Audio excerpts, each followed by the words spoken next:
Kahit tagal kong naghintay, Knight of Earth energy, pero may energy at vibration ng malungkot, no? And I'm seeing right here, no, someone na parang hindi nanalo kind of thing, no? Natalo, parang feeling niya talunan siya, yung mga ganyan, no? Okay. Let us see. Who is this person here connecting with my collective? Yes, ikaw ang tinutukoy ko, sweetheart, nakikinig, nanonood, nakatingin sa iyong phone right now, handphone man yung gamit mo, tablet, notebook ko. Okay. Computer. Let us see.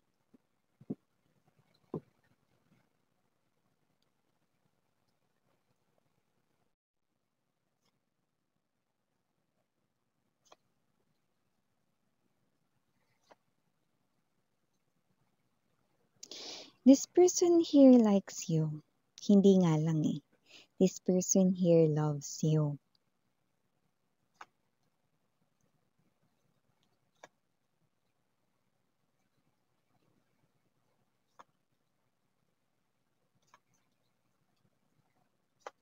Okay, there's this very specific situation right in here, kaya naman just take only what resonates.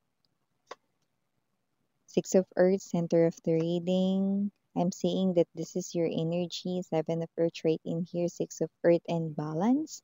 Balance here is the temperance energy, no, sa classic tarot.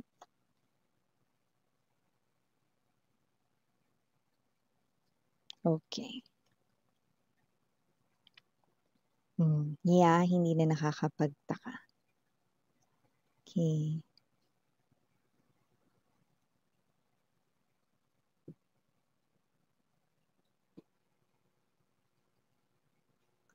Hi and hello there collective, my name is and welcome new subscribers, returning Istambayers. Thank you sa inyong walang sawang love at suporta for me. At kung hindi nyo pa knows, meron pa tayong main channel kung saan nag-upload din tayo ng collective readings for all signs every day. And aside from that, meron din tayo sa channel na yun ng reading per zodiac sign. No? If interested, just click that link down below sa description box ng reading ninyong i-take. Kaya naman mga babes, no, please do know din na wala tayong gender here, bae, lalaki, LGBT, everybody welcome. Pwede rin pong i-switch ang mga roles dahil possible talaga magkapalit-palit kasi general reading ito. Yeah, you're hearing that song, no? Pagtsatsaga mo dyan sa boyfriend mo, syunga. Yan, no?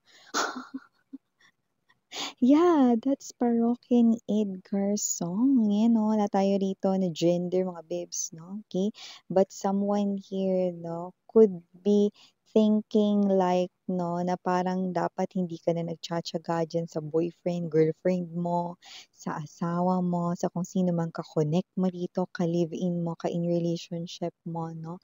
So, meron siya ritong parang hanash, no?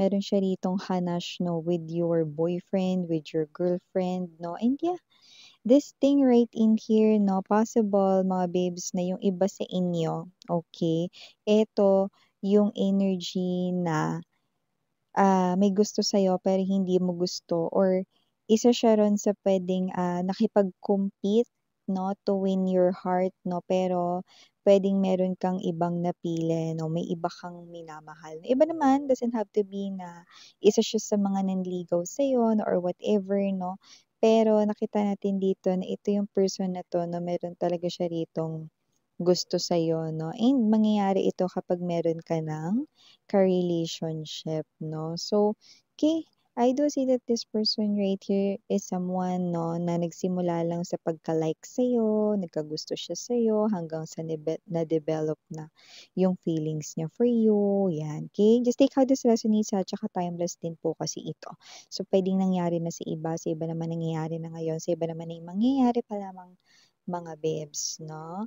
Pero kung sino man 'tong energy na 'to mga babes 'no, na-reject mo man siya rito because may pinili ka rito na isa lalo na kung, dalawa yung naging suitors or admirers mo dito 'no, just take only what resonates. Iba naman, puwedeng hindi naman dalawa yung nag-express sa'yo ng mahal ka nila 'no, wala tayong gender dito of course and nakikita natin dito that this person here loves you 'no, whether you knew it or not 'no. So with the strength card energy tinitiis niya lang daw dito na pero parang alam mo yon gusto niya na rito na parang kumprontahin yung person mo daw 'no. Feeling niya kasi iniisip kasi nitong person na 'to that with the Ace of Air energy, Three of Earth right in here 'no, Seven of Earth and Six of Earth. Feeling niya kasi ikaw lang yung mas pinaka nag-e-effort sa relationship ninyong dalawa ng boyfriend-girlfriend ng asawa mo 'no, or kung sinong ka-connect mo 'no. Feeling or iniisip kasi nito na person na 'to na may gusto sa'yo na parang dehado ka, na ikaw lang yung bigay ng bigay and then you're receiving less 'no.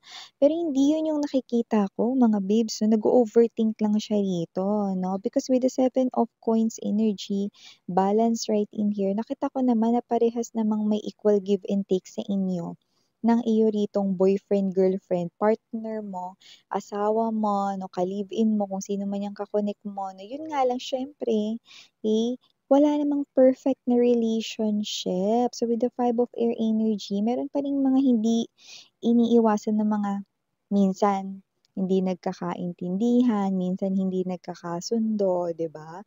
Pero ang maganda kasi sa inyong dalawa na may heart-to-heart conversation. Meron kayong heart-to-heart talk 'no, pero maaaring naaaktuhan or naaaktwalan nitong person na may gusto sa'yo 'no, na minsan malungkot ka 'no. Possible na kunwari ganito, bigyan ko kayo example, puwedeng naaktuhan niya dun sa time na parang dun pa lang sa energy na, um, "Baby, di tayo matutuloy umalis ngayon, kasi meron kasing in-announce ng biglaan yung boss namin, kailangan daw naming asikasuhin 'tong gan'tong project," ganyan, ganyan 'no. And then ine-expect mo pa naman na may date kayong dalawa 'no, siyempre magiging sad ka, example lang 'to, magiging sad ka 'no, and then napansin ito nitong person mo nitong person na 'to na may gusto sa'yo 'no, puwedeng friend mo kasi 'yan, katrabaho mo, someone around you 'no. Tapos siyempre ayaw niya yung nakikitang malungkot ka 'no, na ganyan 'no, very disappointed siya with your person 'no. Pero alam mo yun, trabaho kasi yun mga babes, eh, 'no. Pagdating kasi sa trabaho mga babes 'di ba, hindi tayo yung puwedeng masunod 'no, especially kung meron tayong higher ups 'no, meron tayong boss, meron tayong superior, 'di ba, or meron sa'ting mataas na lalo na if we're working in a company 'no. So, nakita ko naman 'no, na wala naman ditong kaso with your boyfriend, girlfriend 'no. Nakikita ko rito na may iba siya or whatever na actually equal give and take nga kayo dito pero yun nga lang, naaaktuhan alam mo kung bakit? Kasi itong tao na 'to na may gusto sa'yo ang focus nito ay ikaw. Kasi may gusto siya sa'yo rito, eh, yun ang lumalabas, eh, 'no. So kung sino man 'tong energy na 'to nakikita ko dito that this person here 'no, hindi yan nagugustuhan 'no, na ganyan 'no. Parang may energy siya rito na parang kung ako yan, a-absent ako. Kahit matanggal ako sa trabaho 'yan 'no, pero in reality, gano'n ba talaga yung gagawin mo, 'di ba? Handa kang mawalan talaga ng trabaho para lang mag-date kayo 'no. So, nakikita ko dito na hindi ka naman nane-neglect ng person mo talaga 'no, pero alam mo yon na may mga times na parang nasasaktuhan nitong tao na 'to na may gusto sa'yo na parang malungkot ka kasi hindi natuloy yung lakad ninyo 'no, and then puwedeng ikaw 'to nagshi-share 'no, na gano'n yung nangyari but you're not really ranting 'no, hindi naman talaga kayo as in disappointed 'no, because nakita ko rito malawak ang pasensya at pang-unawa ninyo 'no, and so gano'n din yung person ninyo 'no. So may gano'ng klase ng energy dito, nag-o-overthink lang siya, alam mo kung bakit? Kasi ito yung klase ng person mga babes 'no, na okey, ito kasing person na 'to 'no, galit siya, inis siya 'no, kasi yung puwesto ng boyfriend or girlfriend mo or nung asawa mo or nung ka-in relationship mo, yun yung puwesto na gusto niya sana makuha para sa sarili niya. Yeah, you know 'no, naalala ko tuloy yung kanta ni Renz Berano mga babes 'no, yung I keep on loving you kahit di ako ang sigaw ng 'yan o, ano 'yun, ang tibok ng puso mo, 'di ba, gano'n. Kailangan talaga minsan mas husky para ma-gets niyo.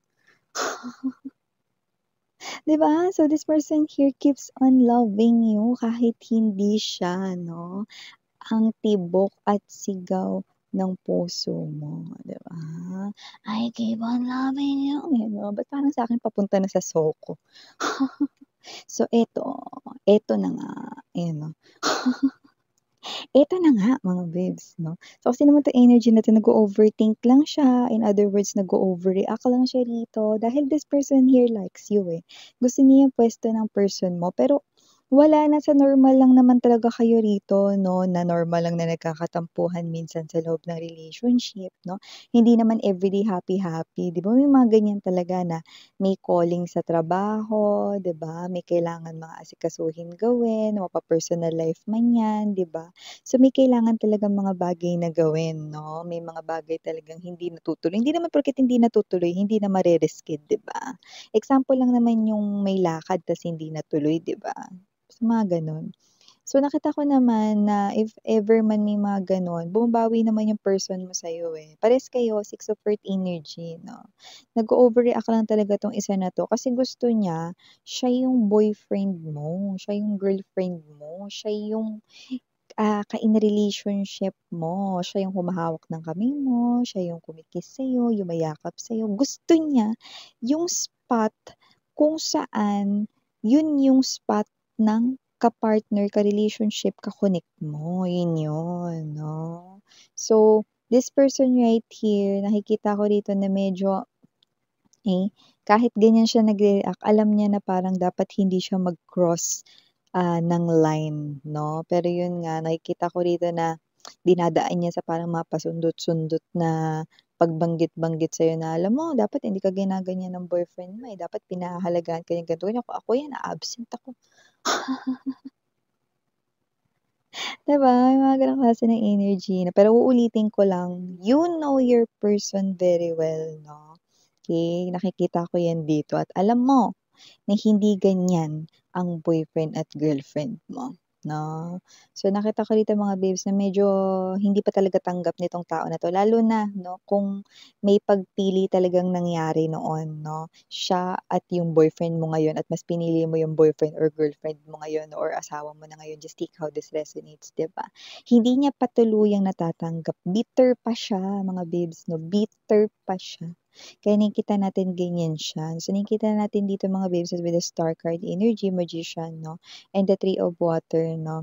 Okay, etong person na 'to, hanggang ngayon pinapangarap pa rin kayo niya 'no. Hanggang ngayon gusto niya pa rin kayo rito i-manifest na, alam mo yon, na maging kanya 'no or gusto niya pa rin ditong ipag-pray na one day maging kayo 'no, and with the three of water energy, yan mga babes 'no.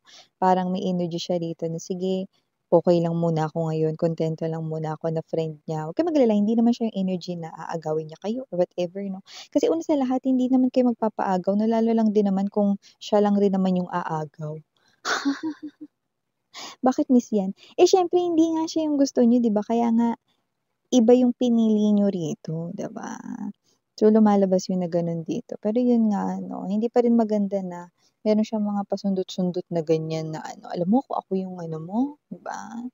Parang hindi pa rin tama 'no, kasi parang oo nga hindi nga siya nagko-cross ng line pero parang gano'n na rin 'di ba? So, kung sino man 'tong energy na 'to 'no, yun pinagpe-pray pa rin niya rito 'no, okey? Siya ito 'no na hanggang ngayon 'no ay patuloy pa rin niya kayong pinapangarap, 'yan 'no. Wala akong nakikita ritong ibang taong magugustuhan siya 'no, ikaw talaga yung, ah, tipo niya, na ikaw talaga yung type niya rito 'no. Yun nga lang, sa iba ka nagkagusto, yun yung energy or sa iba ka, iba ang minahal mo, ganyan 'no. So yeah, ito yung mga messages right here for you guys. Thank you so much. Again, I'm Yuriana Oning, Sarang Heal, Love and Light. Annyeong.